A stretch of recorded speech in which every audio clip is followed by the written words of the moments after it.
There are cities buried in silence, half submerged in layers of forgotten earth, their windows curiously peering from beneath the ground like eyes that once watched the living world but are now condemned to gaze only at shadows. Some call them mysteries of history, others call them fabrications. Yet for us they are metaphors, vast, quiet testimonies of what the earth itself remembers. When we look upon those bricked-up cellars and windows swallowed by mud, are we not seeing also the rooms within our own souls where memories lie entombed? We are each, in some way, a city beneath the soil, carrying corridors of hidden stories, unspoken griefs, and radiant truths long denied the sunlight. To speak of Tartaria is not only to invoke a half-erased chapter of human history. It is to invite the listener to confront the forgotten architectures of their own being. The approach we take here is not of dogma or proselytism, but of exploration. There will be what is documented, there will be what is contestable, and there will be what is symbolic.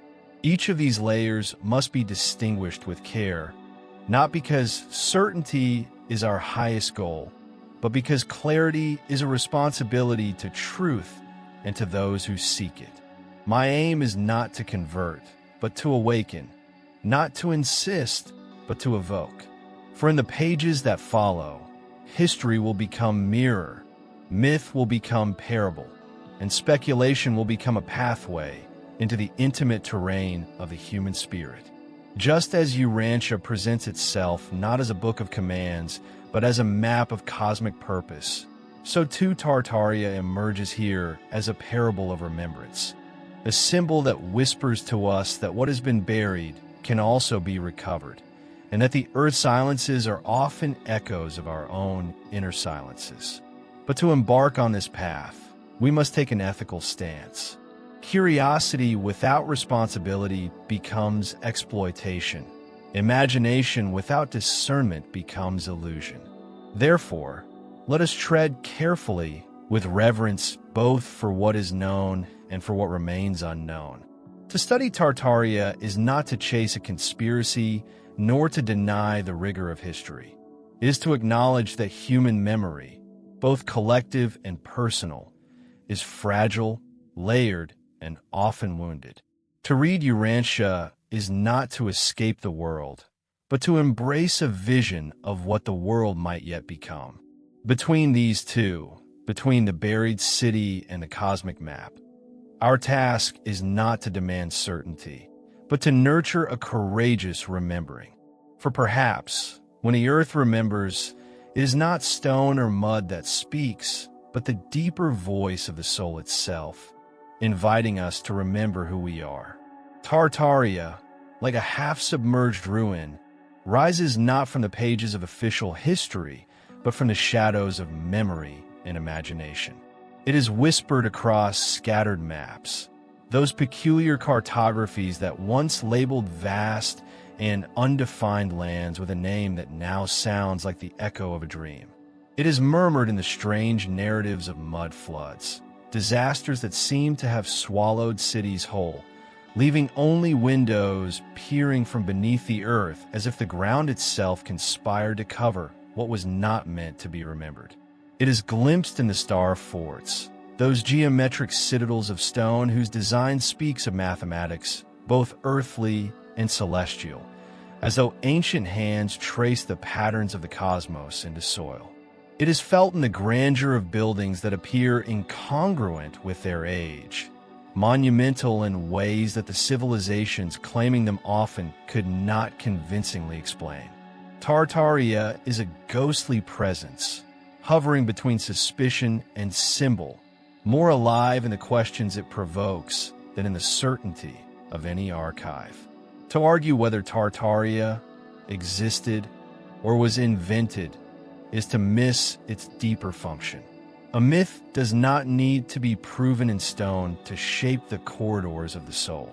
A myth survives because it organizes longing.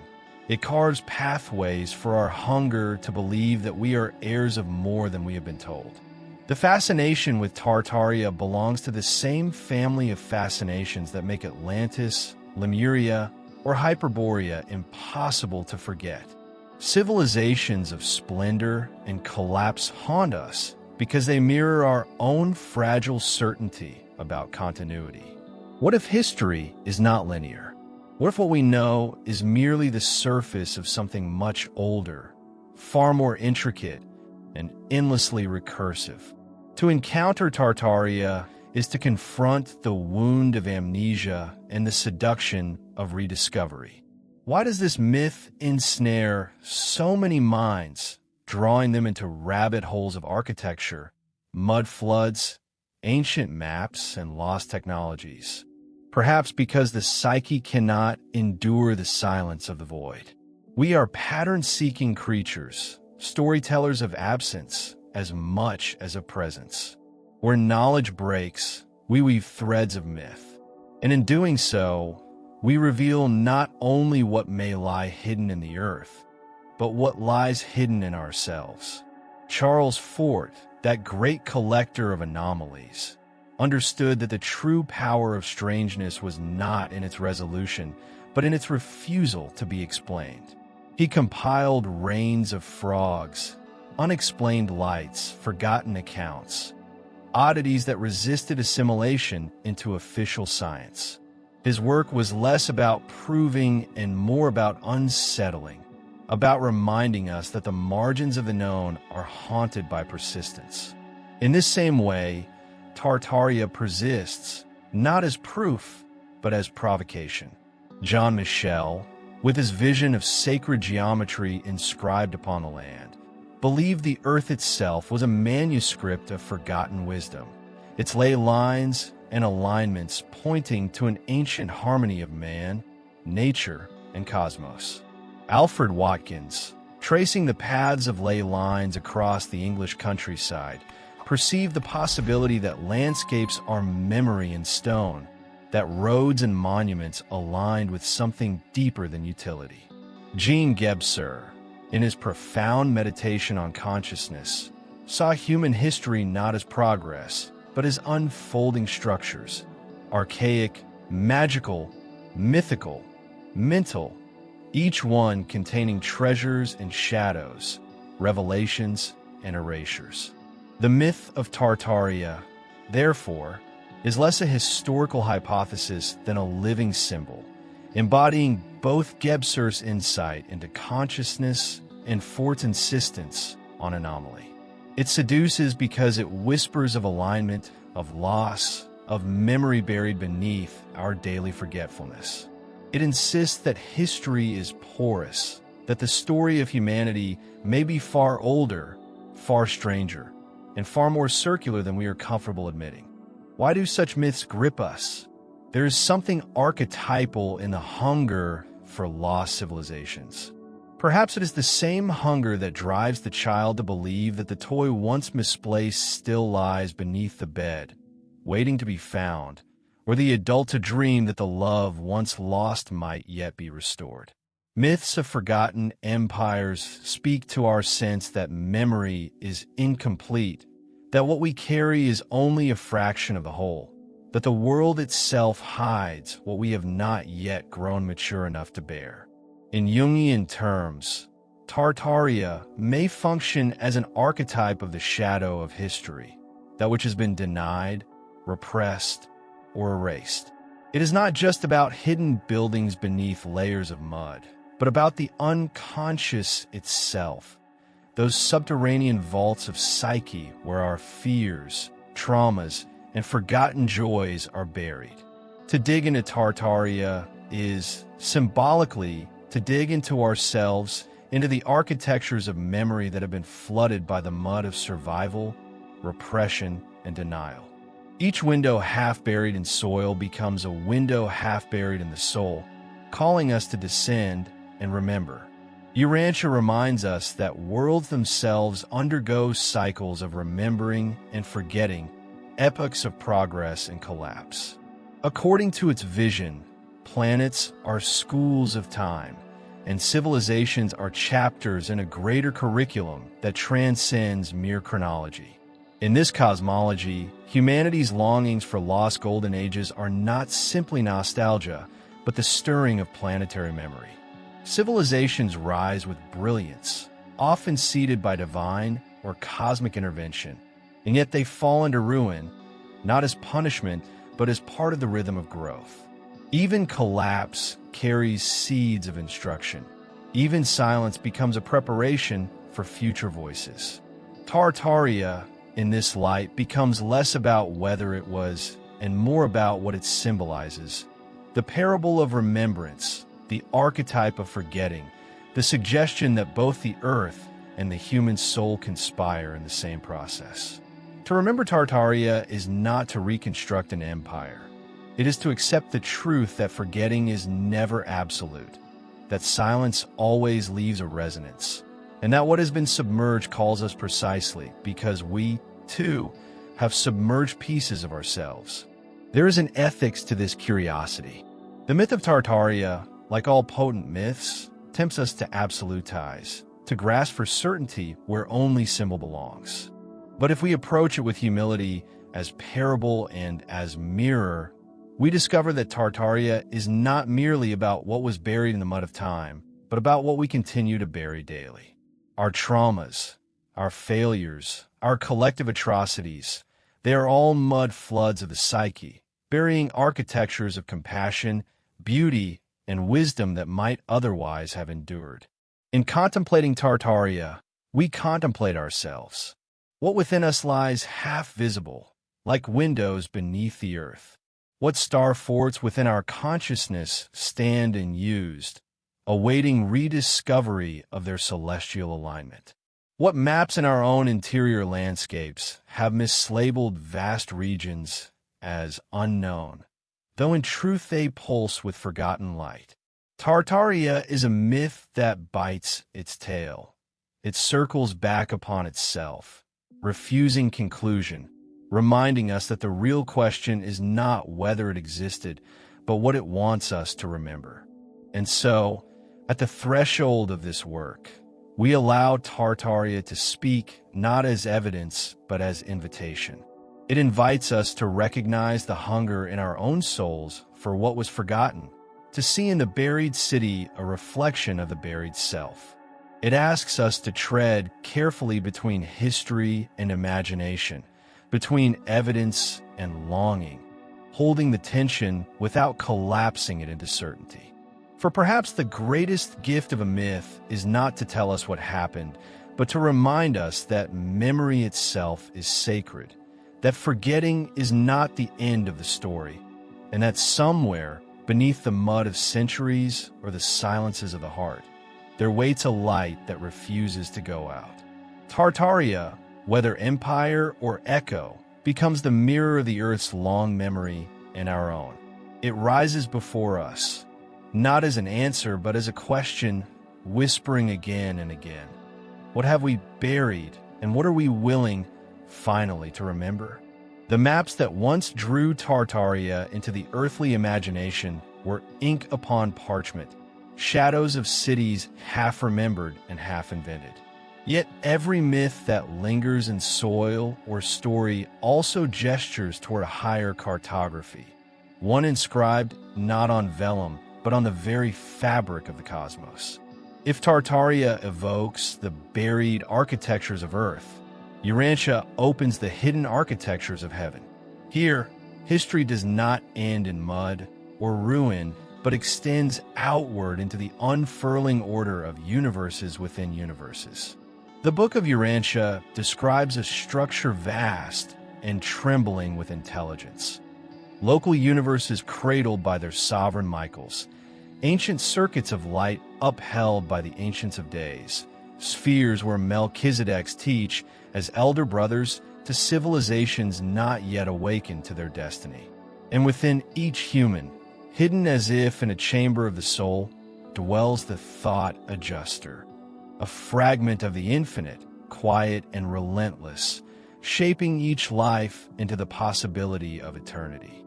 The cosmos, then, is not chaos decorated by stars, but governance suffused with love, patient order rising through incomprehensible magnitudes, whose first and final aim is the education of the soul. To glimpse such a vision is to shift the very axis of memory. Civilizations may crumble, architectures may sink, myths may become entangled in the vines of time, yet above and within them a greater order continues its pedagogy. If Tartaria haunts the imagination as a lost kingdom swallowed by earth, Urantia reminds us that nothing essential can truly be lost, for every cycle of apparent destruction is enfolded into larger dispensations, cosmic resets designed not for punishment, but for progression. Each dispensation is an invitation for humanity to step forward in maturity, to walk a little more steadily in the corridors of freedom, responsibility, and love. In this frame, the fascination with forgotten civilizations is no mere nostalgia, but the soul's unconscious recognition that history itself is guided, reset, and renewed by a higher hand. It is as if every mud flood, every buried star fort, every vanished empire is but a faint parable of the greater cycles by which universes are reborn and consciousness itself is stretched into new clarity. And so, the myth of Tartaria becomes legible only when set against the cartography of the heavens. As Raimon Paniker intuited, reality is cosmotheandric, a weaving of cosmos, humanity, and divinity inseparable. As David Bohm suggested, beneath the explicit order of matter, there is an implicate order, shimmering with hidden coherences. The Urantia revelation resonates with these intuitions, declaring that existence is not a blind march, but a symphony in which even dissonance educates. The forgetting of lost civilizations, the amnesia of buried architectures, the restless human longing for hidden truths, all are woven into the pedagogy of the infinite. The very act of forgetting becomes a teacher, reminding us that what is lost in matter can be remembered in spirit, that what collapses in time may rise again in eternity. Thus, this so-called myth of Tartaria whispers less about what was once upon the earth and more about what still is in the soul. The aching remembrance that we belong to a universe that governs not by domination, but by the slow patience of love. And in this recognition, forgetting itself becomes holy, for it teaches us to seek beyond the ruins and to find ourselves again in the great order of the stars. The story of a fall is never merely catastrophe. It is curriculum in disguise. In the cosmology of Urantia, the rebellion of Lucifer is not a melodrama stage of frightened children, but a severe lesson in the misuse of freedom. A brilliant administrator intoxicated by his own brightness, seduced by the mirror of self-regard, proposing a universe without obedience, a liberty without love, an emancipation from the very source that sustains existence. Caligastia, entrusted as a planetary prince, chooses complicity. The Adamic default follows as the impatience of good intentions untethered from wisdom. These are not episodes stuffed into a remote celestial archive. They are living patterns that repeat wherever consciousness forgets its orientation. What the narrative names rebellion and default we may recognize as a pedagogy of deviation, an education conducted through the consequences of disalignment. Freedom without reference curves back into bondage. Brilliance untempered by humility becomes its own eclipse. Urantia describes dispensations and guardians, Melchizedeks and adjusters, but none of these cancel the dignity of choice. They frame it, teach it, dignify even our errors by rendering them instructive. In the same way a child learns the shape of fire by touching it once and resolving, through pain, to handle flame with reverence, worlds and souls learn to love the law, not as compulsion, but as music, structure that carries the melody of being. This is why the tale of Lucifer is not a relic. It is a mirror, placed before every consciousness that must decide whether light is a gift to be offered or a weapon to be brandished. If the heavens carry this drama, the psyche stages its intimate echo. Gurdjieff spoke of sleep, that condition in which human beings move, speak, desire, and even worship while forgetful of themselves, as if hypnotized by their own momentum. Ouspensky recorded the gravity of that diagnosis. Not moralism, but a technical clarity about our mechanical habits, the little tyrannies of vanity and resentment that pass for freedom while they quietly tighten chains. Simone Weil named the pull that drags us downward gravity, and she contrasted it with grace, not as magic, but as a higher law that cannot be seized, only received by consent. Nikolai Berdyaev, champion of spiritual freedom, argued that the dignity of the person is precisely the capacity to create in union with the divine, a freedom not of whim, but of participation. Under these lights, the psychology of deception becomes painfully clear.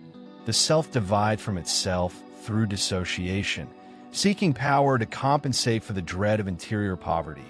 It polishes appearances in empires of shine, hopes to be adored for the gleam, and forgets that shine without substance is the shortest road to collapse.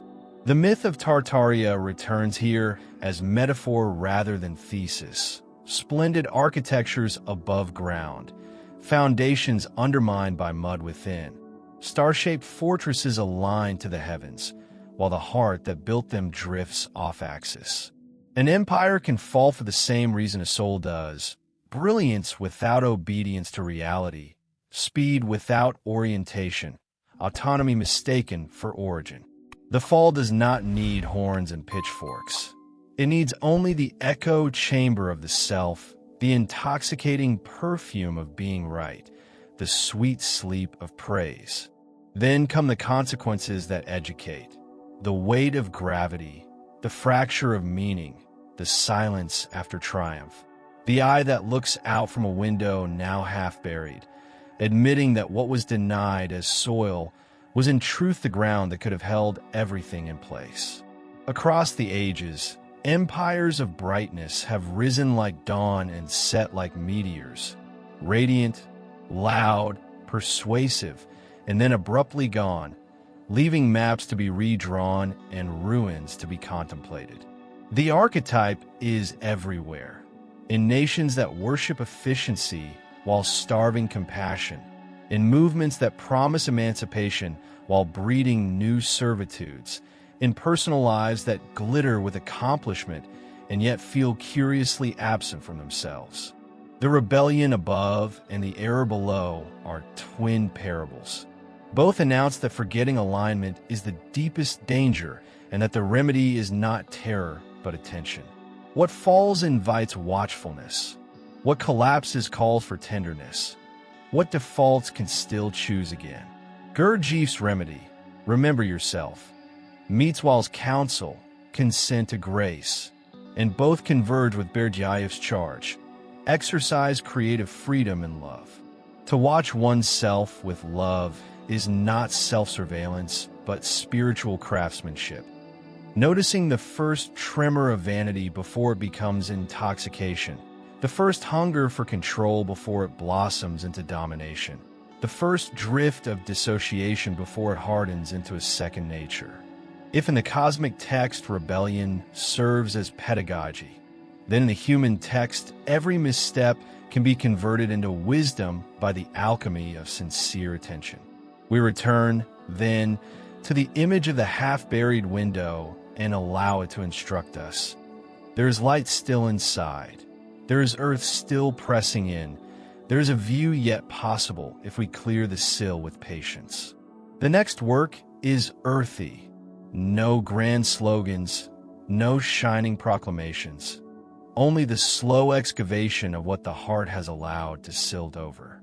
And as the soil gives way, as breath returns to rooms we had sealed, we begin to hear a deeper instruction rising from below. The ground was never the enemy. It is the teacher that leads us gently toward foundations that do not collapse when the bright facade trembles. There's a kind of mud that does not cling to boots, but to breath, a silt that settles in the chest after too many seasons of weather endured without shelter. The streets teach us this with their buried windows and half-swallowed doors, but the body knows it first. The heaviness that arrives without permission, the narrowing of vision, the quiet bracing that becomes a habit until the habit names itself me. If lost cities are archives of sediment, then our nervous systems are archives of storms, layer upon layer of interrupted cries and unfinished movements, protections that once saved us and now keep saving us long after danger has passed. Peter Levine speaks of the body's wisdom to complete what was frozen, to tremble and thaw and orient again toward life. Bessel van der Kolk reminds us that the body keeps the score when words cannot, storing what could not be spoken in muscles, fascia, posture, pulse. Stanislav Grof listens for the deeper tides that surge beneath ordinary mind, those perinatal seas and transpersonal currents that sometimes break upon the shore of a single breath. To call it mud flood is to honor how experience becomes silt. When the river of feeling cannot flow, it spreads and drops its burden into the low places, basements of memory, cellars of sensation, until the ground floor of our days is no longer at ground level. We wake to find our windows set at the height of our ankles, our doors leading nowhere, our rooms darker than we remember. Then therapy is not demolition, but gentle archaeology, a brush to the stone and a hand upon the ribcage, a patience that trusts the body to teach us where the river wants to move. What the mind labels symptom, the body might be naming strategy. The startle that will not settle, the shoulder that will not unclench, the vigilance that keeps scanning the horizon. Once these were brilliant solutions. Now they have become the waterlogged timber of a bridge we no longer need to cross. In somatic practice, we do not tear the bridge down. We bow to it and build a better crossing. We learn to orient, to let the eyes take in the room slowly, light, shape, color, so the midbrain can stand down from its watchtowers. We learn to pendulate, as Levine counsels, moving attention in tidal arcs between comfort and activation. The warmth in the hands, the coolness at the edge of the nostrils, the tightness in the throat, the steadiness in the feet, back and forth, small doses like sunlight returning to a courtyard stone by stone. We invite the tremor that animals teach without shame, small quivers that empty the storm from the spine. We hum and lengthen our exhale to persuade the vagus nerve that the world is, for now, a place where resting is allowed. Van der Kolk's insistence that movement, rhythm, and play can restore a shattered sense of self becomes less a theory than the rediscovery of childhood. Swaying, drumming fingertips on the table, walking with attention to heel and toe, as if writing a new alphabet upon the earth. Grof's breath work, approached with reverence and safety, suggests that respiration itself is a ladder between floors of the psyche. Yet even before the ladder, there is the doorway. Simple diaphragmatic breathing, 5 count in and 7 count out, repeated until the river inside remembers it has banks. Journaling then becomes a sluice gate rather than a courtroom. Not an argument with the past, but a witnessing of sensations, images, and fragments, dated like field notes from an excavation where finding a shard is cause for gratitude. And art, charcoal dragged across paper, clay pinched into rough bowls, watercolors let loose to bloom, becomes the archaeology of color, the ritual of letting the hands say what the tongue cannot. We do not rip the boards from the windows. We wash the panes slowly until light finds its working. A daily sequence helps when the will feels drowned. Upon waking, 3 minutes to notice 5 things you can see, 4 you can touch, 3 you can hear, 2 you can smell, 1 you can taste. Then 10 breaths longer on the out than on the in, shoulders softening on purpose, jaw unlatched. Midday, a page written by hand, beginning always with the sentence, "Right now, my body knows," allowing whatever arrives to arrive without grammar police at the door.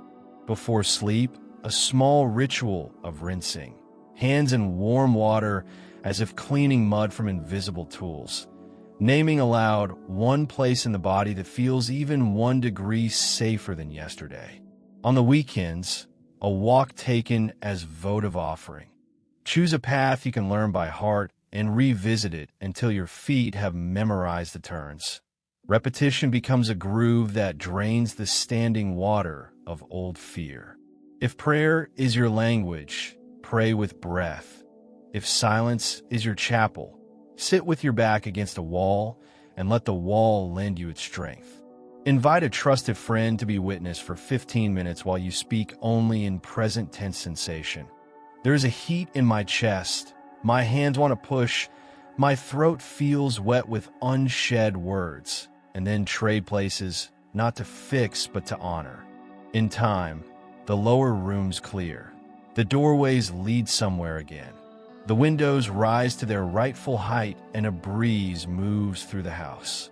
What Tartaria is to the earth, trauma is to the body. Not a verdict, but a layer. Not an ending, but a map to deeper foundations. And when the silt is lifted, when the river runs, remembrance does not arrive as a theory. It enters as warmth in the sternum and space behind the eyes, as the quiet conviction that the ground is not our enemy, only our teacher, and that the city within us was always waiting to be lived in fully, with lights on and music playing softly from an upstairs room. A city is not merely a sum of stones and streets. It is a liturgy in motion, an embodied prayer that the human community offers back to the cosmos. Domes rise like captured skies, their curving lines teaching the eye to remember the roundness of breath. Crossings gather nave and transept into a quiet heartbeat, an invisible axis mundi where vertical longing meets horizontal belonging. And star-shaped bastions inscribe into earth the intuition that defense, when purified of fear, is alignment with a larger order. Under such forms, the soul recognizes an alphabet it once knew by heart. Titus Burckhardt called tradition the transmission of form that still carries presence, a shape that does not merely represent but reveals. Ananda Kumaraswamy saw in sacred geometry the grammar of reality itself, proportion not as decoration but as ontology. When we stand beneath a dome whose curve is more than engineering, we're standing beneath an argument for heaven articulated in stone. When we walk through a cruciform plan, we're walking inside the memory that existence crosses itself within us, spirit and world, eternity and time. Even the enigmatic star forts, with their radiating angles and bastioned points, though born in the contest with artillery, whisper of a deeper impulse. To draw lines that speak to both compass and conscience, to echo and earth a geometry sturdy enough to hold fear at bay without denying the sky. In such places, even when their histories are contested or obscured, the psyche senses a forgotten syllabus. The city was meant to teach us how to be human before God, how to be citizens of common good without shrinking the soul's vertical search. The myth of buried empires persists because, in the presence of such geometries, we feel that some knowledge of measure and meaning has been lost and must be relearned. Urantia names the triad that every temple once embodied: beauty, truth, and goodness, not as isolated ideals, but as a harmony, a consonance that could be heard when form, meaning, and ethical life tune to one another. A dome that refuses melodrama and instead gathers light into a calm diffusion teaches beauty that chastens desire. A crossing that sets axes into mutual regard instructs truth to meet truth without annihilation. A plan that yields room for procession and for kneeling makes goodness walkable. Pavel Florensky, speaking of icons, insisted that holy images were not windows to elsewhere so much as places where the world's depth opens, a reversal of perspective that returns space to its inner source. In a similar way, acoustics and resonance are not accidents but metaphors of devotion. The long tail of sound beneath a dome asks the heart to let prayer linger. The balanced reverberation beneath a vault trains a community to listen to itself without drowning any voice. The focused whisper at a crossing reminds us that words, when rightly placed, carry farther than shouting. An organ swell is theology in air. A chorale is ethics sung. And the shared silence after the final note is philosophy consenting to mystery. David Bohm's implicate order hovers here. For the city that resonates well is the audible proof that hidden coherences exist beneath traffic and commerce. When truth and goodness find one another in practice, just contracts, honest dealings, tender attention to the vulnerable, beauty appears as a byproduct, not an ornament. A just street is beautiful. A merciful court has pleasing proportions. A school that loves wisdom sounds right when one stands at its stairwells and hears kindness ricochet. The geometry of our buildings, the cadence of our avenues, the humility or arrogance of our skylines. All of it becomes a sacrament or a warning, a revealed theology of who we think we are and whom we imagine we serve. To live with such perception is to discover that the city is a temple in procession, a moving sanctuary whose liturgy is performed by bakers and bus drivers, caretakers and children, planners and poets. We do not need to be architects to practice this priesthood. We can learn again to walk as if every corner might be a chapel, every threshold a narthex, every marketplace a cloister where exchange can be transfigured into communion. Step under a dome and let your breath match its curve. Pause at a crossing and acknowledge, with a small bow of thought, the two great directions that meet in you. Trace with your feet the star of a fort or the star of a plaza, and feel the angles instruct your posture toward clarity and hospitality. At home, set a table with proportions that invite gratitude. In public, speak at a tempo that resonates rather than conquers. In governance, draw districts that honor neighborhoods as living organs rather than as numbers to be carved. The city's acoustics will tell us when we are right. Conflict that becomes conversation, policy that reduces the echo of despair, song that spills into alleyways as if the walls themselves have softened. If we can learn to hear resonance as the test of our truth, to feel proportion as the test of our goodness, to see luminosity as the test of our beauty, we will have recovered a small portion of the lost syllabus. And then the myth of buried kingdoms will become less an accusation and more a vow.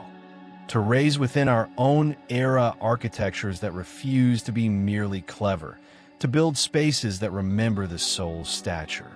For soon we must ask about stature itself, measure not of height, but of heart, and whether the giants we seek in old stones were never bones at all, but the ethical magnitude to which a people can grow when their streets teach them to stand upright under a sky that is, even now, listening. They say the doors were too tall, the stair risers too deep, the arches too grand for ordinary bodies, as if the builders had met a different measure for the human frame. Whether or not the stones keep such a secret, the soul remembers this rumor of magnitude and translates it inward. Giants is a question about the size of consciousness. The Nephilim of Scripture and the Titans of Greece are not museum exhibits of a vanished biology. They are mirrors held up to our longing and our fear. In them we sense the double edge of greatness, radiance that blesses and radiance that scorches. James Hillman taught us to take images seriously, to let them speak as psychic presences rather than as footnotes to facts. In that spirit, the giant arrives as an imaginal authority, asking whether we can sustain amplitude without devouring proportion. To be large is first to be capacious, to hold more sky without collapsing, to receive more sorrow without hardening, to contain more joy without addiction. The myth is not a measuring tape for femurs, but a grammar for stature. and stature means the distance between our ground and our heavens. How deep our roots run into responsibility, how wide our arms open toward the world, how high our listening rises when grace calls our name. The old stories warn that uninitiated greatness becomes monstrosity, that scale without soul turns Olympus into a weapon. But they also bless the memory that once we walked taller, not in height but in heart, and that the doors of the temple were scaled to welcome a humanity vast enough to be kind. Inflation imitates amplitude like a counterfeit coin imitates gold. Hybris is the costume the small self wears to look tall, shoulders thrown back, voice amplified, appetite renamed destiny. It is not greatness but bloat. True stature bears a different weight, the willingness to be bound by reality, to be answerable to the invisible arithmetic of consequence. Hillman spoke of the acorn image, the unique daimon that presses from within toward form. When the image is honored, our growth curves like a tree towards a pointed canopy, strong because it consented to its nature. When the image is denied, we scramble upward on ladders of comparison and conquest, and every rung feels like both triumph and terror. Angelus Silesius whispered that the rose is without why. It blooms because it blooms, and in that aphorism the giant is reborn as simplicity.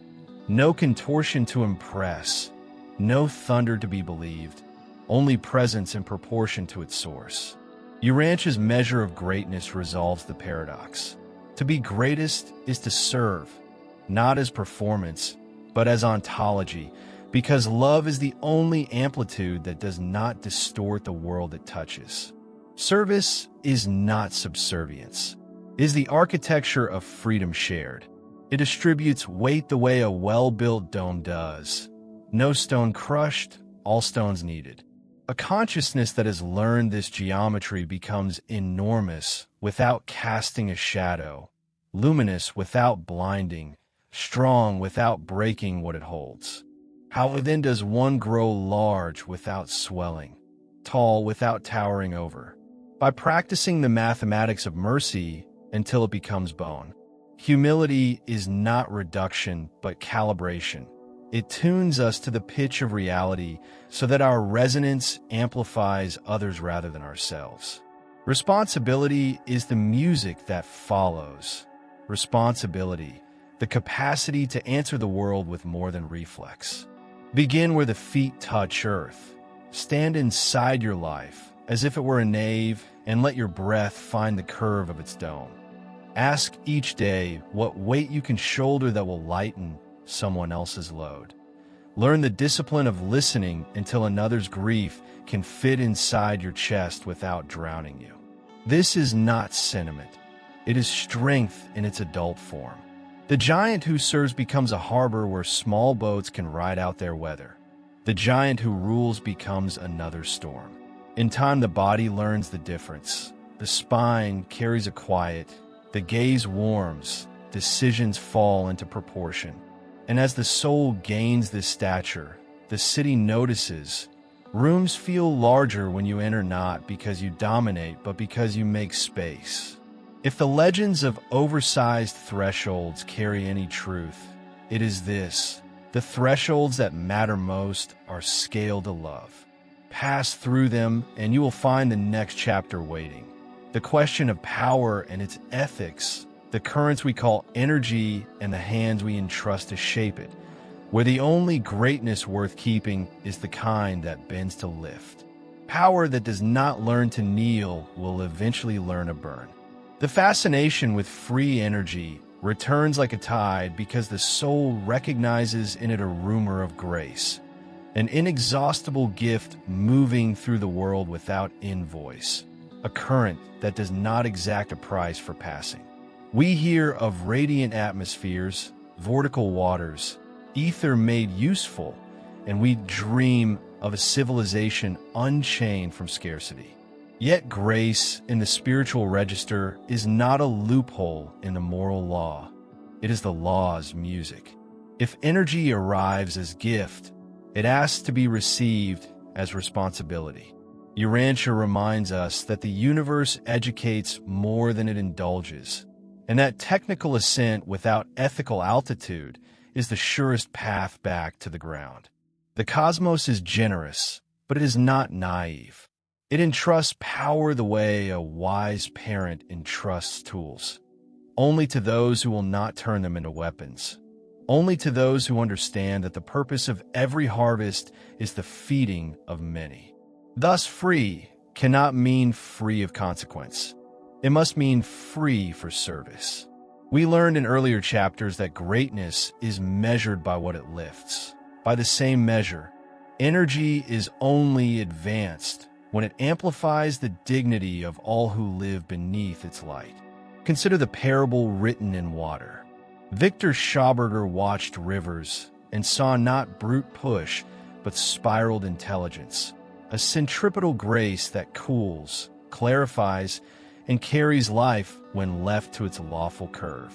He warned that forcing water into rectilinear obedience heats it, coarsens it, extracts from it the very vitality we hope to use. There is a moral hidden in the hydraulics. Power that moves by implosion, inwardly ordered, is life-giving.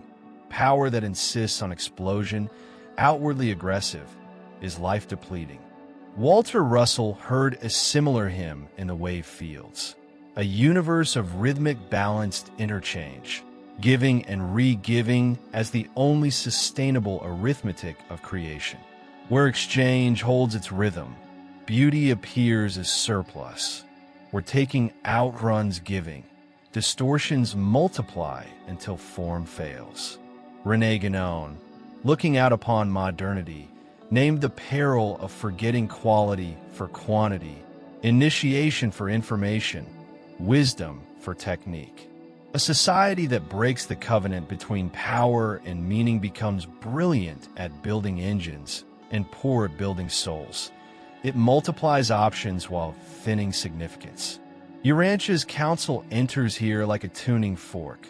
Progress must be yoked, science bridled to conscience, invention chastened by reverence.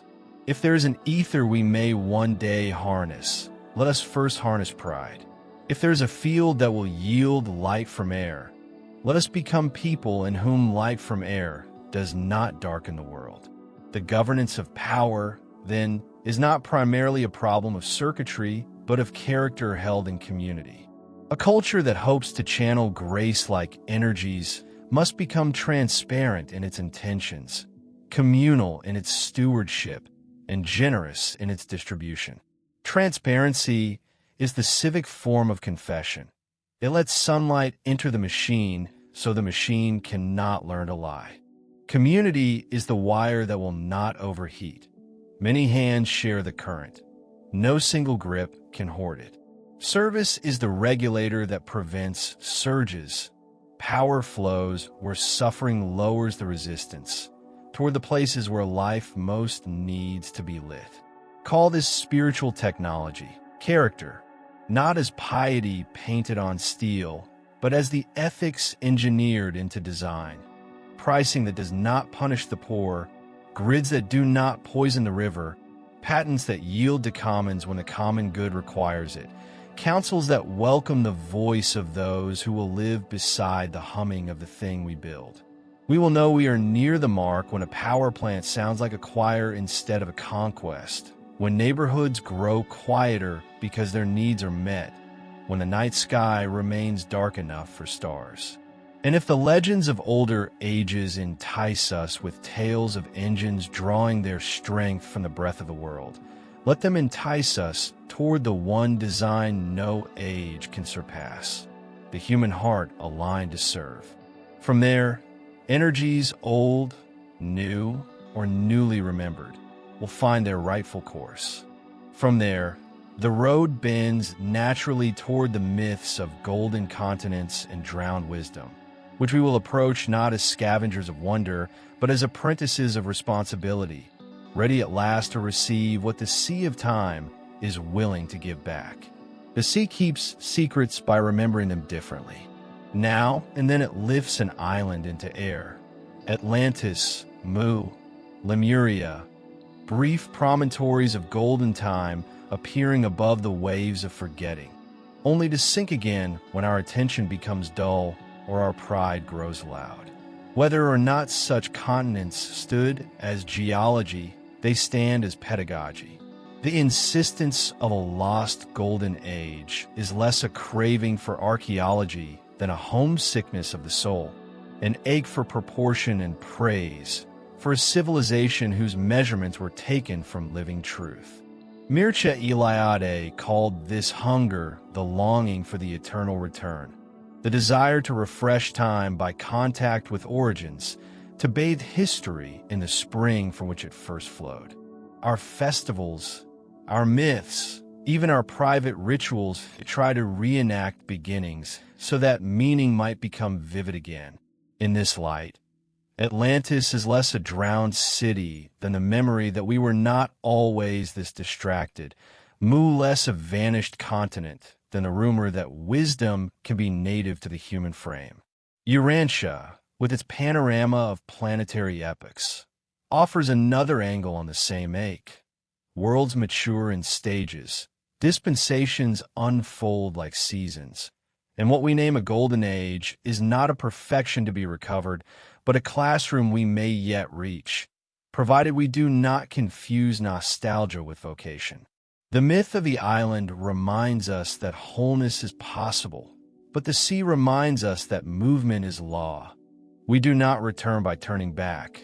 We return by remembering forward, carrying the scent of origins into the unfamiliar air of the next step. To work with such myths requires an organ most moderns have allowed to atrophy, the imaginal. Henry Corbin distinguished the imaginal from the merely imaginary. It is not a lie we tell ourselves, but a world we enter that tells the truth slant, a realm where symbols are not decorations but sacraments. In the Mundus Imaginalis, Atlantis and Mu are schools, their classrooms composed of elements: water that teaches relinquishment and flow, earth that teaches patience and craft, fire that teaches transformation without frenzy, air that teaches clarity without coldness. There we learn that technologies worthy of the soul are simply ethics extended into matter, that temples are arguments for mercy written in stone, that a city can be a poem only if its laws rhyme with the human heart. Yet the imaginal has an enemy that dresses as a friend: escapism. The golden age can anesthetize as easily as it can awaken. One can drown in documentaries and threads, trading courage for conjecture, drawing elaborate maps of seas one will never sail. Eliade's warning lives here. The return to origins must not be a flight from responsibility. And Corbin helps us test the spirits. The imaginal is verified by its fruits. Does the myth enlarge compassion? Does it summon gratitude? Does it free us from cynicism without making us naive?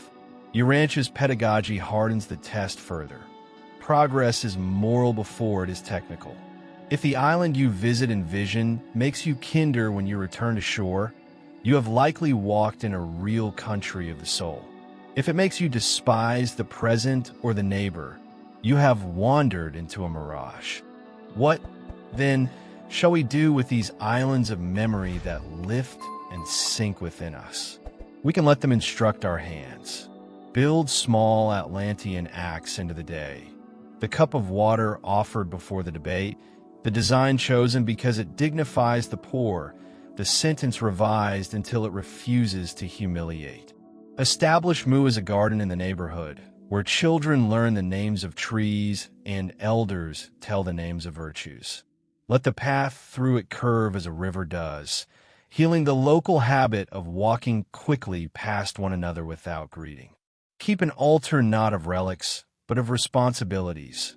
A journal open to the sentence, "Today I will return by," and complete it with one deed that brings origin into ordinary time. Gather circles that practice the imaginal together, reading aloud myths without argument, letting the images work upon breath and posture until people rise from their chairs and begin to volunteer for what the street needs next.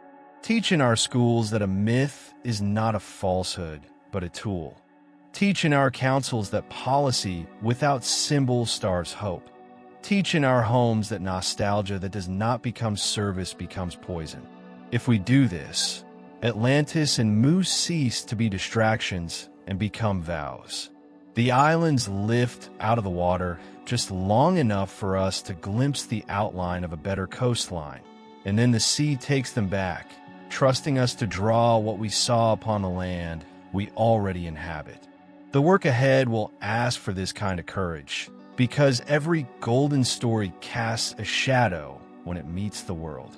To use myth rightly is to carry its light into the valley where fear has been given names, to stand steady when the wind rises, and to remember that the measure of any island's truth is the mainland it teaches us to repair.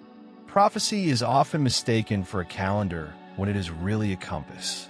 The names Gog and Magog, freighted with dread, do not need to be read as the coordinates of an inevitable catastrophe, but as a symbolic map of risk, a warning about forces that gather whenever a people forgets its center. If we read such visions literally, fear recruits our imagination for panic. If we read them imaginally, courage recruits our imagination for vigilance.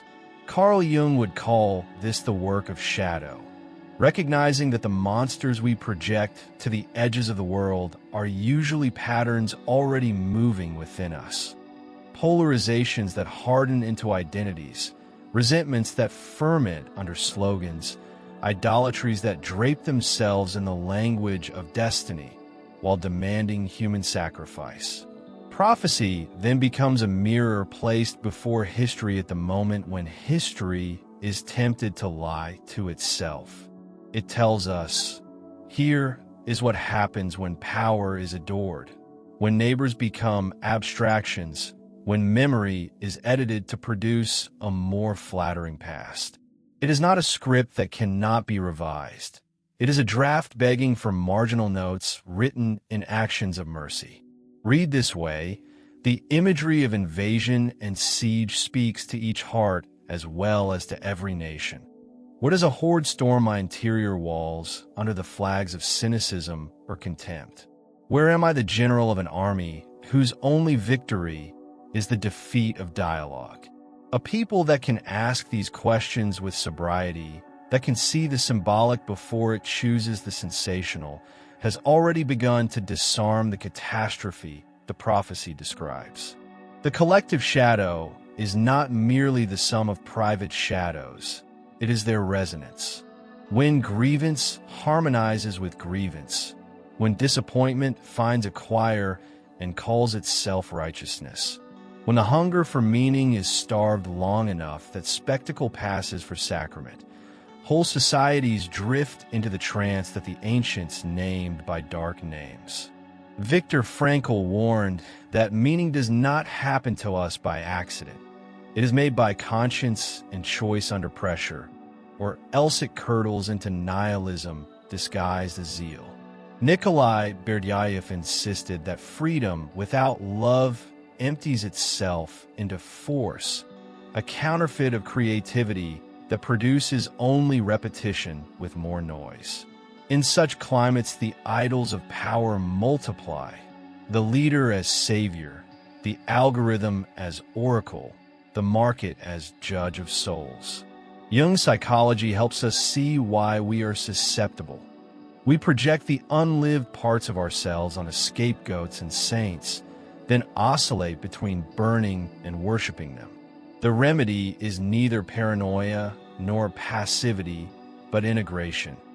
Owning what we would rather export, repenting the small corruptions that make large corruptions possible, refusing the comfort of both sides' cynicism, while also refusing the intoxication of purity that would erase the human being who disagrees. The mythic names, then, become coordinates for a very practical cartography. Where is resentment being monetized? Where is humiliation being televised? Where is fear being engineered in a policy?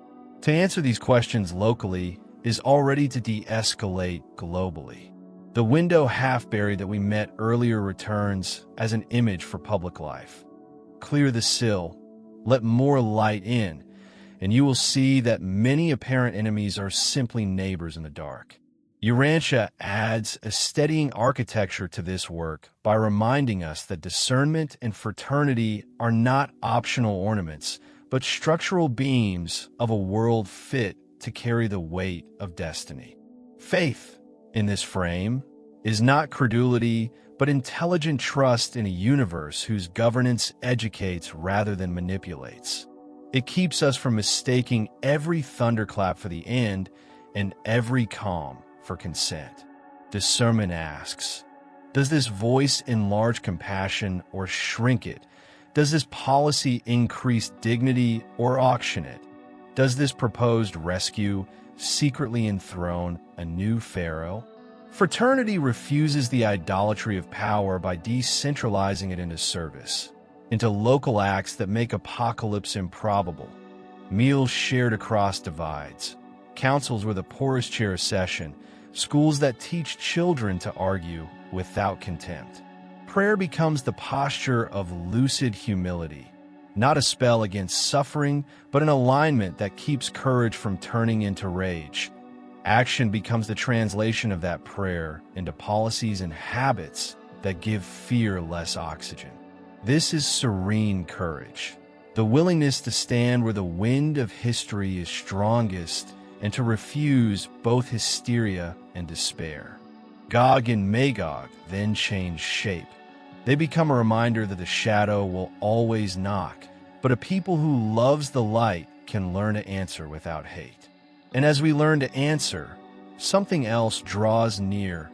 Quiet presences that educate from within, guardians who do not remove our trials, but make us equal to them. We will meet them next, not as superstition, but as pedagogy, invisible teachers whose first lesson is always the same. Remember yourself in love, and remember your neighbor as yourself. When a people learns to name its shadows without adoring them, another presence draws nearer, not to dazzle or control, but to educate from within. The universe of Urantia is not an orphanage of lucky accidents. It is a school staffed by elder kindness. Melchizedeks move like seasoned tutors across the corridors of time, improvising with our confusions, holding open rooms where truth can be practiced without shame. Seraphim, quick with intimate errands, carry 1,000 small assistances we misname coincidence. A face encountered at the right hour, a sentence overheard that loosens a knot inside the chest, an inexplicable delay that becomes protection. And deeper still, beneath every counsel and above every whisper, the thought adjuster abides, a fragment of the infinite entrusted to finite clay, shaping desire toward its native horizon, pressing from within with a patience we often mistake for silence. A.W. Tozer spoke of the speaking voice that never stops. Thomas Merton wrote of a virginal point at the center where we are most ourselves because we are most given. Evelyn Underhill insisted that the ordinary is already luminous for those who have learned to see. If rebellion is pedagogy by consequence, guidance is pedagogy by companionship. It does not solve us. It keeps us company until we can consent to be solved by love. This companionship leaves signatures that do not shout. This silent touch has a phenomenology, conscience that arrives without accusation, but with clarity, like a hand steadying the shoulder rather than a finger wagging. Intuition that does not flatter our specialness, but enlarges our responsibility, widening the field of concern to include the one we were about to ignore. Synchronicity that strings together unplanned moments with a thread of meaning we could not have woven, not to prove a theory, but to invite a posture. Guidance is usually low flame, not fireworks. It respects freedom by avoiding compulsion. It offers enough light for the next step, not enough to abolish faith. It can unsettle our plans without humiliating our dignity. It tends to increase courage without increasing contempt, tenderness without the loss of truth. Merton would say it deepens simplicity. Underhill would add that it domesticates wonder until prayer becomes the texture of minutes. Tozer would remind us that God's nearness is not achieved but noticed. We train our attention by small obediences, pausing before we speak, listening for the word that would heal rather than the phrase that would win, letting gratitude interrupt hurry. Slowly the ear grows finer. We begin to recognize the tonal difference between a fantasy that inflates and a prompting that humbles, between an idea that seeks applause and a nudge that seeks service. The heart learns timbre the way a tuner learns the pitch of a room. Yet discernment remains necessary, because imagination is generous and fear can counterfeit urgency. Real guidance does not intoxicate, it clarifies. It does not isolate us in secret genius. It returns us to community, accountable and kind. It does not annul our agency. It makes us more human in our choosing. A simple testing can help, offered not as law, but as friendship. Does this impulse expand compassion in action? Does it tell the truth without cruelty? Is it timely enough to be useful without being anxious? If a leading demands haste at the cost of love, wait.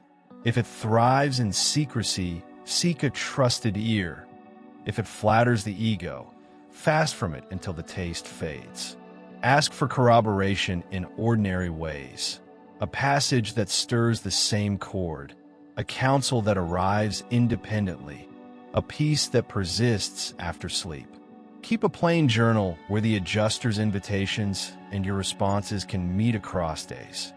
Write as if to the most faithful friend you know, and notice whether the answers you hear make you more patient with those who disagree and more faithful to small duties.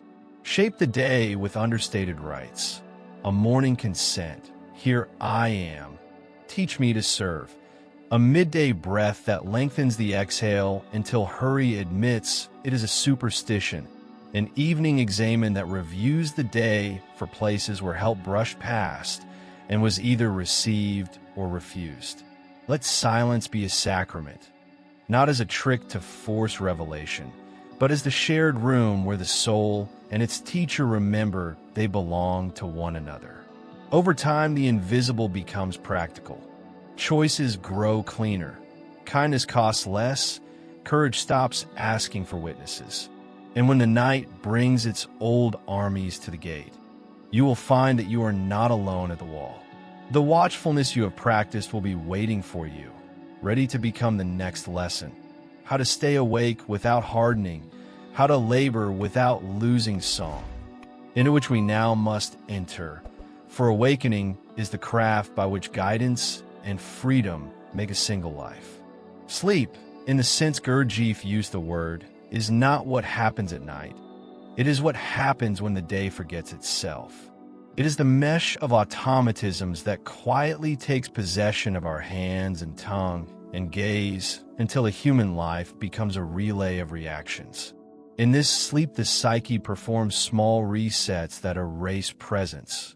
We wake to a screen. We eat to a hurry. We speak to be right. We lie down with a noise still playing inside the skull. Ouspensky described the humiliation of discovering that I is not a single sovereign, but a crowd of impulses taking shifts at the throne. Anthony de Mello named the same truth more gently. Awareness heals by showing us that we are hypnotized. Jacob Boehme, centuries earlier, called us back to the spark within the ground of the soul, where freedom still burns. Urantia adds a quiet corrective to our religious habit. Faith becomes real only as it is lived. Belief without practice is a candle unlit. If guidance is the pedagogy of companionship, as we have seen, vigilance is the pedagogy of consent. We consent to be here. We withdraw fuel from the sleep-making machine. We practice remembering ourselves not to become rarefied beings, but to be simply human on purpose. Presence is not a posture we hold. It is a circulation we renew. Divided attention, Gurdjieff's sober phrase, asks us to let one lamp shine outward upon the task and one lamp remain inward upon sensation, so that knitting a sentence or washing a dish does not cost us our own address. The body becomes the sacrament of now. Saul's noticing the floor, shoulder blades widening in a breath, jaw unhooked, brow soft, the spine listening. Self-remembering is not the invention of a special I, but the recovery of the simple witness that includes head, heart, and hand in one field. De Mello would say that the first miracle is to see what is, without decorating or cursing it. Bohm would say that in such seeing the inward light awakens its proper tincture. Contemplative prayer is the companion practice that keeps this attention tender. We do not recite to persuade the heavens. We sit to become porous. A word repeated like a tide. Here, abide, mercy, weaves breath to meaning.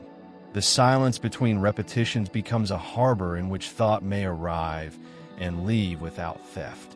Soon we find that vigilance has a tone. It calms without dulling, sharpens without hardening, humbles without shrinking. In Urantia's counsel, religion as a lived friendship with the divine stops being a phrase and starts being a temperature in a room. To live this without drama, we seed the day with small rites of recollection. Upon waking, before the world pours in, a hand to the chest and a simple consent. Here I am. Teach me to serve. While standing at any threshold, a doorway at home, the entrance to a bus, the curb before crossing, let the threshold become a bell. One breath longer out than in, eyes soften, shoulders release, attend to the feet, and step as a deliberate human rather than a carried habit. During work, choose one ordinary task as an altar, answering messages, preparing food, sweeping a floor, and practice divided attention there, sensation and action braided, speech paced to breath, gaze kind.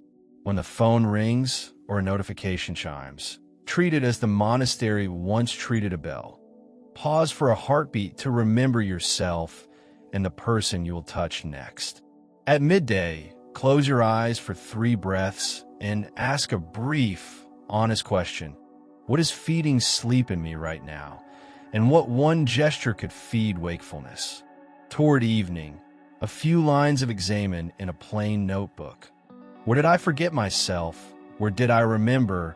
Whom did I harm in haste? Whom did I help in truth? And a small promise for tomorrow, written without scolding. Before sleep, rinse your hands as a sign that the day's residue may go down the drain and lay the body gently, naming gratitude for one detail that would have escaped notice if you had remained asleep. None of this is spectacular. All of it is salvific. These minute obediences braid vigilance in a muscle an hour until religion is not a Sunday, but a manner of walking, not a claim, but a circulation of love. And when the old tides of forgetfulness return, as they will, the rites give you a rope to hold, a way to climb back into yourself without violence. Thus the city within stays lit, the windows clear, and the work of the next chapter. How to bring personal wakefulness into the marketplace of speech and story can begin with a heart already remembering its size. Reason begins to pray the moment it admits that clarity is not the opposite of wonder. The laboratory and the chapel are only enemies in imaginations that have forgotten their common vow to truth. When we listen to the best of science with this vow in mind, we hear a humility that sounds like devotion. David Bohm sensed that beneath the explicit order of equations, there is an implicate order of relations, a coherence too subtle to seize yet too persistent to ignore, Rupert Sheldrake's risky proposal that forms might echo through fields of memory, not as dogma, but as a question worth testing. Ervin Laszlo's intuition that the cosmos behaves as if information is woven into its fabric. None of these are commandments. All of them are invitations to look again with better instruments and wider patience. The method remains sober: hypothesis, experiment, replication. But the posture grows more spacious, acknowledging that reality exceeds the current reach of our models the way the sea exceeds a shoreline. When reason prays, it does not abandon rigor. It relinquishes arrogance. It asks the universe to correct it quickly, and it receives correction as grace. In this light, the curiosity of the mind and the reverence of the heart cease their quarrel. The equation becomes a psalm in symbols, the telescope a lit candle, the peer review an act of communal conscience where pride is trimmed for the sake of clearer sight. Tradition, at its best, is not a museum but a river that carries wisdom without embalming it. René Guénon grieved our civilization's trade of quality for quantity, initiation for information. His protest is a reminder that knowing how a mechanism works does not tell us what it is for. Ananda Kumaraswamy reintroduced us to forms that do not flatter taste, but instruct soul. Icons and mandalas as intelligible geometries where beauty, truth, and goodness meet in proportion. Raimon Panikkar taught us to name the world as cosmotheandric, a weaving of cosmos, human, and divine in which none can be understood without the others. Tradition under these guides does not bully the present. It offers criteria by which the new may be judged humane. And here Urantia quietly aligns the beams. Science, philosophy, and religion are not competing sovereignties, but organs of one body. Fact, meaning, and value, whose health depends on integration. Science without philosophy loses direction. Philosophy without science loses footing. Religion without both loses discernment. When these three converse, reason does not kneel to authority so much as humility kneels within reason. Revelation is not a veto, but a horizon. Symbol is not nostalgia, but pedagogy. The bridge we need is therefore double-arched. From experiment to contemplation and back, from inheritance to innovation and back, each correcting the other's excess and borrowing the other's courage. What practices shape such a bridge in daily life? Begin with reverent skepticism and investigative faith. Reverent skepticism asks reality to teach, not to flatter. It questions claims, including its own, without contempt. It tests spirits by their fruits and theories by their consequences. Investigative faith refuses both gullibility and cynicism. It trusts that meaning can be found and verified in practice, that prayer can be as methodical as a trial, that experiments can be undertaken in the interior life just as in the lab. Repeatable disciplines, careful observation, accountability in community. A researcher pauses before publishing to ask, how will this serve the common good? A monk reads a study on attention and adjusts his rule to include what is true. A school teaches children to parse data and parable with equal honesty, to ask of every proposal 2 questions. If this were true, what would love look like? If it were false, what would reality require? Councils adopt a rhythm where contemplative silence precedes debate. Temples host evenings where scientists teach the cosmos as a work of art. Universities keep a small chapel of quiet beside the busiest corridor. This is not decor. It is architecture for a species that must grow head and heart together.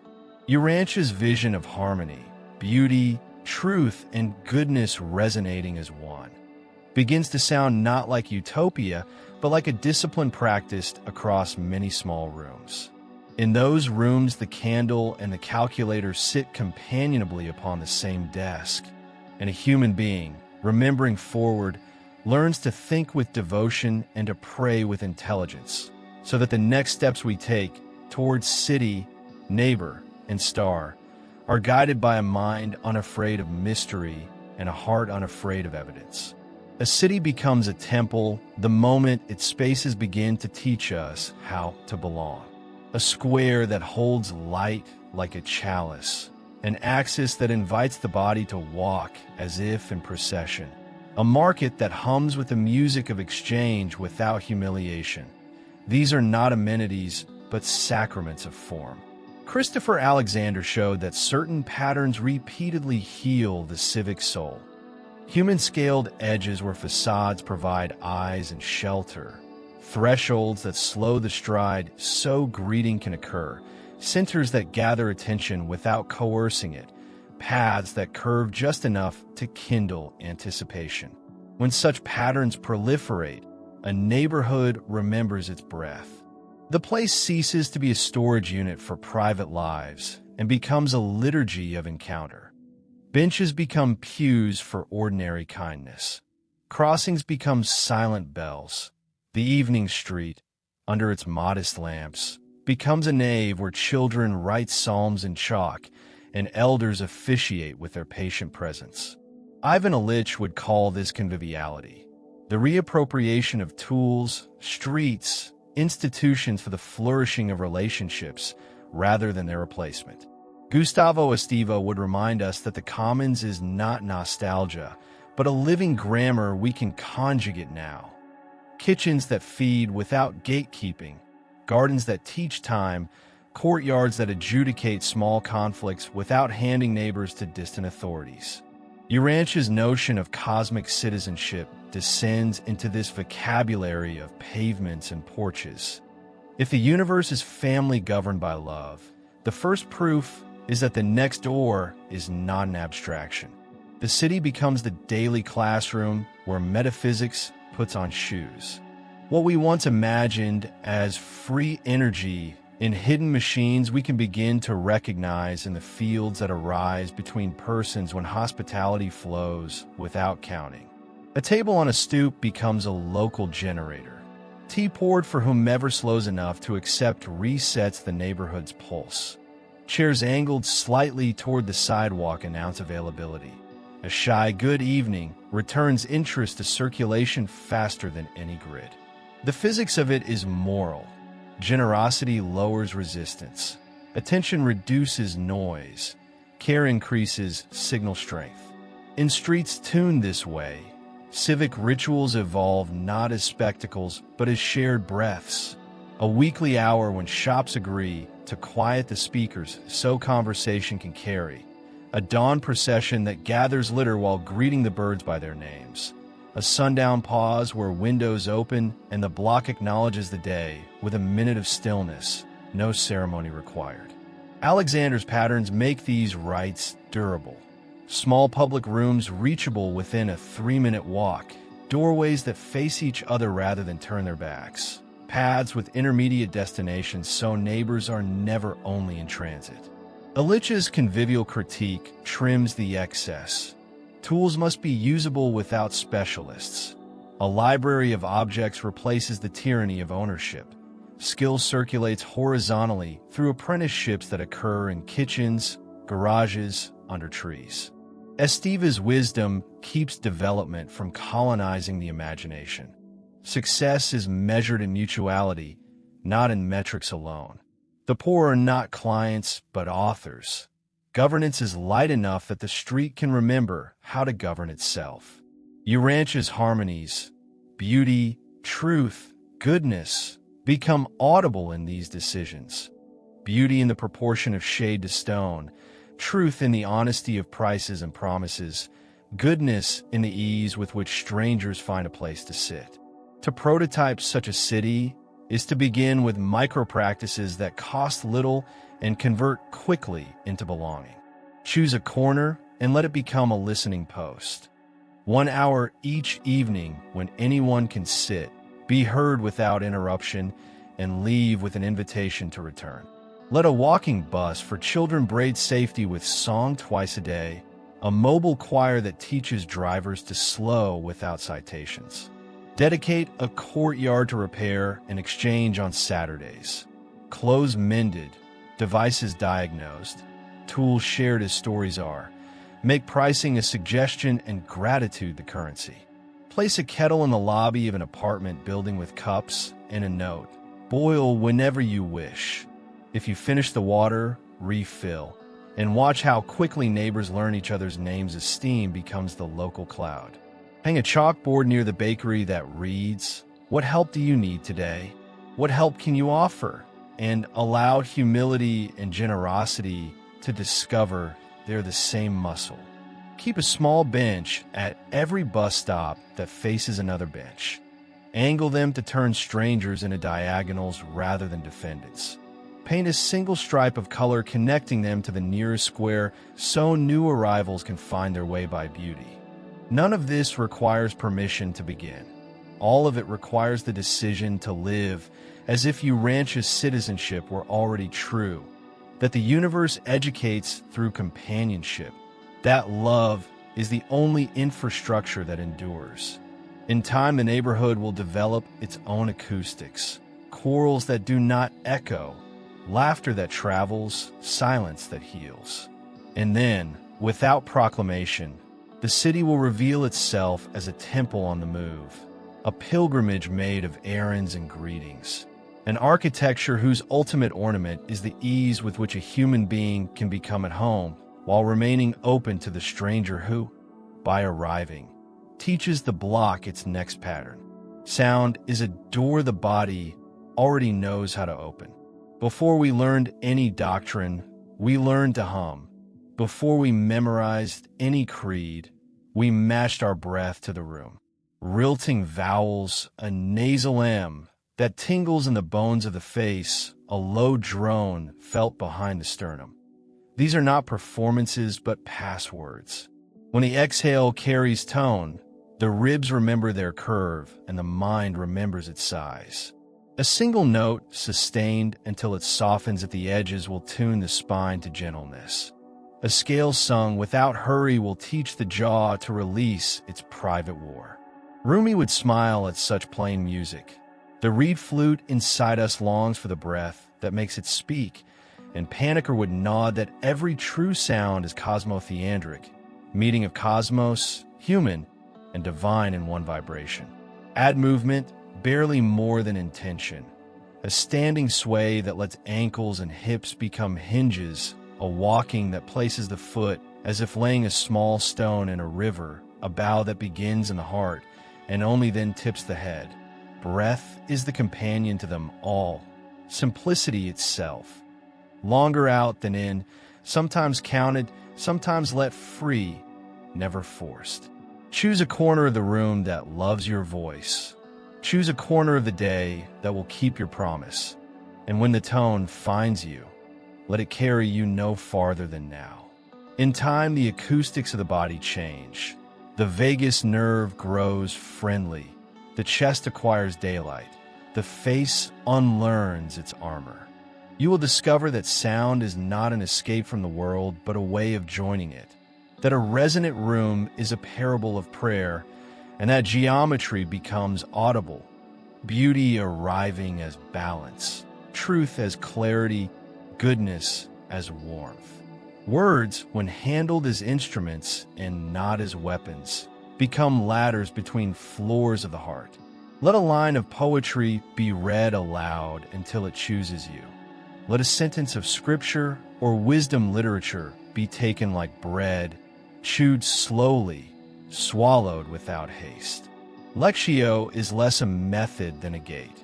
Reading as listening, listening as consenting, consenting as becoming the kind of person who can carry what is heard. Keep a plain notebook. Do not try to be clever. Begin entries with "Today I noticed," and let the noticing be small and embodied. The smell of rain on dust, the way anger tightened the throat, the kindness in a stranger's pause. Now, and then write a prayer you would not be ashamed to give a child. A few lines, almost a lullaby, where one is named without theater. Then practice silence, as if it were a friend to be trusted. Hesychia is not vacancy, but gathered stillness, an inner room swept for company. A word can anchor it, short enough to hide inside a breath, repeated until repetition becomes rest. Thomas Keating called this consenting to God's presence and action. It is a delicate surrender that never abolishes freedom. If distractions arrive, greet them briefly and let them pass. If emotion floods, widen the chest and allow. If boredom knocks, offer it a chair and keep watch. In the cosmology of Urantia, worship is the apex of consciousness, but this summit is not a shout. It is a kind of listening so complete that the soul becomes a listening itself. When word yields to silence without resentment, and silence returns to word without pride, reason has begun to pray, and prayer has begun to think, and the day wears a different light. A month is long enough to learn new weather. In the early mornings of the first stretch, before the world speaks, sit where your voice can be kind to you, and let a single note ride the exhale. When the note ends, rest in the quiet that remains. Then walk for a few minutes, as if blessing the floor with your feet. As days accumulate, let breath lead sound rather than the other way around. Let the spine memorize how gentleness holds it up. Let a short line, perhaps from Rumi's bright longing or Paniker's serene interweaving, be read aloud once, then carried like a pocket stone through errands. Around the middle of the month, allow writing to become water. One page in the evening where the day is gathered without trial, gratitude named without luxury, failure recorded without drama. Add a little lectio after lunch when a mind is less heroic. Read until a phrase glows, close the book, and keep company with what glows. Lengthen silence by the width of a breath every few days. No vows, no heroics, only fidelity. Somewhere after the 20th sunrise, invite the body to teach a new syllable of prayer.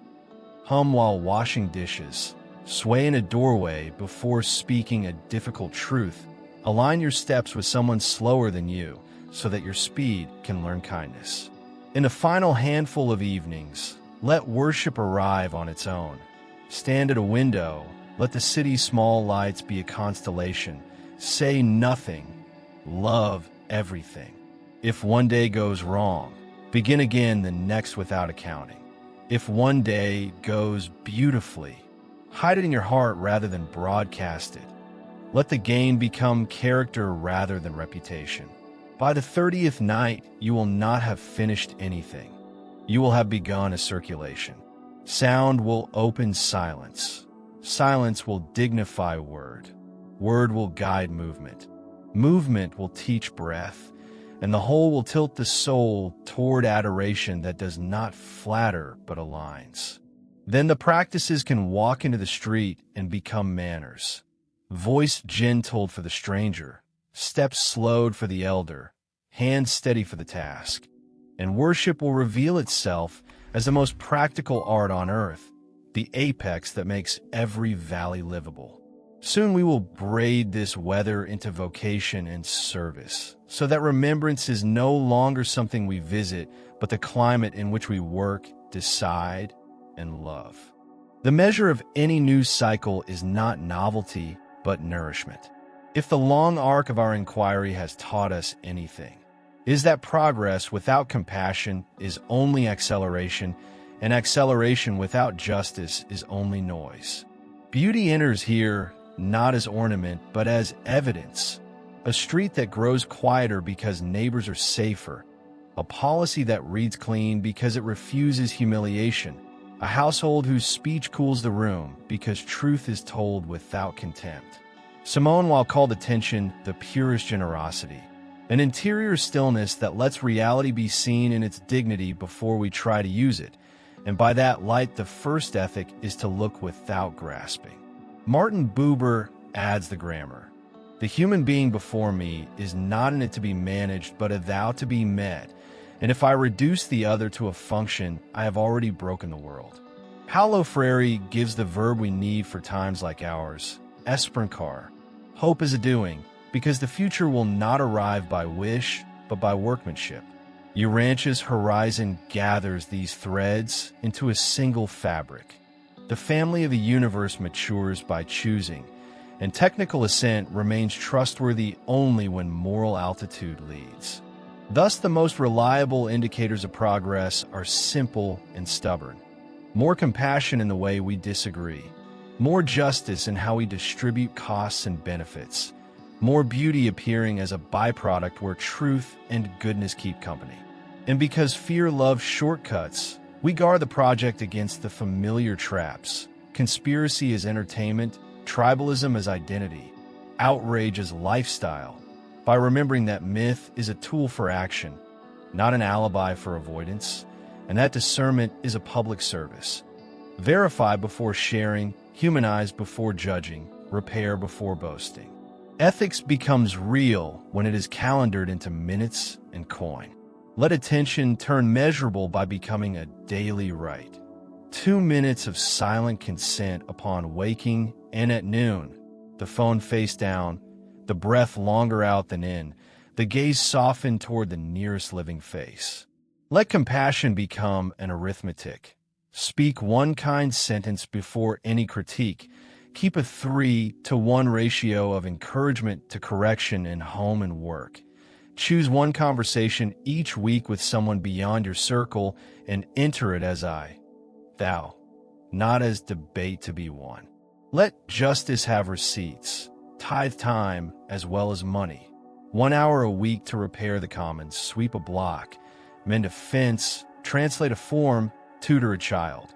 1 hour to accompany someone navigating an institution you already understand. Set aside a small justice budget, even 1 to 3% of income. For mutual aid, you can see an audit.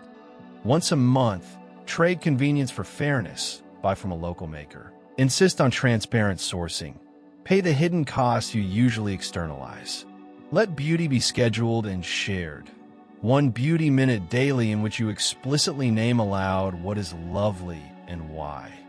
1 meal each week made a little more ceremonial. Table cleared, devices absent, gratitude spoken. 1 public corner adopted with neighbors for plants, paint, and seating so that the city itself can learn to breathe. Against the undertow of paranoia, add 2 small breaks. A 24-hour rule before forwarding alarming claims, during which you verify with a reputable source, and a monthly ground truth walk with a neighbor whose experience of the city differs from yours, letting their route edit your assumptions. None of this requires permission. All of it requires fidelity. In aggregate, these obediences become an atmosphere. Rooms where tempers cool faster, streets where strangers are greeted earlier, councils where the poorest voice is invited first, and households where children see adults keep promises that the eye can count. Planetary cooperation starts at arm's length, or it never starts at all. Urantia's citizenship, beauty, truth, and goodness resonating as one, takes on shoes when we organize our days so the good of all becomes practice rather than slogan. We can declare a neighborhood truce with fear by prototyping convivial tools, a lending library of objects within 3 blocks, a chalkboard near the bakery that asks, "What help do you need today? What help can you offer?" A weekly hour when shops lower the volume, so conversation can carry. A quarterly assembly where budgets are read aloud and plain speech and decisions are measured by their effect on the most vulnerable first. We can refuse the hypnosis of tribe by making a covenant of speech. No ridicule, no dehumanizing labels, no anonymous postings, and auditing ourselves with a simple examen each evening. Where did my words add light? Where did they add heat? What one amends will I make tomorrow? We can make hope tactile by adopting a rule of repair. For every critique, 1 action within 7 days that lessens suffering within walking distance. And we can keep the compass steady with 1 shared vow, to be people whose presence lowers the temperature in rooms and raises the standard for care. If we do these small things long enough, statistics will notice, but by then the deeper miracle will already be underway. Conspiracy losing its glamour because belonging is better, tribalism losing its bait because dialogue tastes richer, progress ceasing to be a race because dignity has become the finish line. Then the new cycle will not need to announce itself. It will be recognized by how quietly the city learns to sing. The spiral rises not by erasing what has been, but by holding it long enough for the pain to yield its teaching. Memory is not a flat archive. It breathes, it bends, it carries within itself the possibility of ascent. Each generation receives from the last a burden of unfinished repair and a seed of unfinished promise. And what we choose to remember determines whether the seed will grow or the burden will crush. The erased stories whisper, not to be pitted, but to be practiced, asking us to gather what was scattered and to give it the dignity of a name, a place, a witness. We stand in the long relay of voices, and though the circle seems endless, it climbs. Every act of attention adds another turn. Every refusal to forget lays another stone. Every gesture of compassion bends the path upward. The spiral is our answer to despair. We will not be trapped in repetition if we consent to carry memory as a gift, to interpret it with justice, and to hand it on with hope. The past is not only behind us, it is also above us, waiting to be transfigured by how we live it forward. To listen to history's silences is to hear commands as much as laments. What was erased, peoples displaced, words unwritten, loves denied, does not ask for revenge, but for a different fidelity. Remember us, heal what can be healed, serve where the wound is still open. To remember is not nostalgia, but responsibility. To heal is not to deny the scar, but to keep it from dictating cruelty. To serve is not to bow to defeat, but to prepare the ground where another may stand taller. The spiral asks that we resist the fatigue of cynicism, for perseverance is the discipline of hope. It is not a matter of waiting for history to redeem itself, but of entering its unfinished places with hands willing to build and hearts willing to bless. We rise not because gravity disappears, but because love has learned how to climb while carrying weight. Every fragment remembered with dignity, every fracture tended with care, every service rendered without demand for applause becomes a rung in the ladder by which humanity ascends. So let this work close not with an ending, but with a benediction. May each reader become architecture of living memory, the stone set firm in the spiral that rises. May your remembering keep others from being erased. May your healing restore trust where despair once dwelt. May your service make the world lighter for the ones who come after. May you stand where the forgotten can be seen again, where beauty can enter unnoticed, where justice becomes ordinary. And when weariness comes, and it will, may you recall that you are not alone, that the spiral is carried by countless hands, and that your single turn, however small, alters the direction of the whole.